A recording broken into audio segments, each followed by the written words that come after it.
We need to see electricity prices being reduced. That's the biggest issue, because when somebody's looking at their financial returns on a heat pump system, they're looking at how much they're spending on gas, and they're going to look at how much they're going to spend on electricity. And although heat pumps have high efficiencies, so their efficiency is greater than 1, it should be up to about 300 or 400%, maybe even 500 or 600% if you're doing cooling, you need to show that the cost savings of running a heat pump are greater than what it would cost you to do business as usual, which is usually gas. Because you've got in the middle, you've got a big capital expense. So you need to see that there's a return on that investment. And right now, with electricity prices being high and being linked to gas, which needs to stop, we're seeing that by switching over to a heat pump, it's still going to cost you a lot of money to run.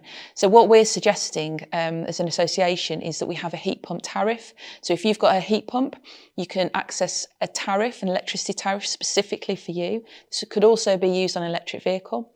So instead of paying 30 pence for electricity, you could be paying 20 pence or less. So that's an instant incentive for people to switch across from using gas onto a heat pump, because they'll instantly benefit from having a cheaper electricity price.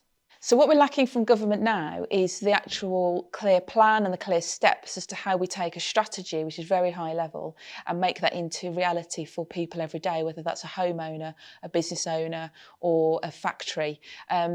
So we are still seeing this very big gap between how much it costs to run a gas boiler, for example, versus how much it costs to run an electric heat pump, which is stopping people when they're looking at the financial model, which at the end of the day is what's really important. How much is this going to cost me?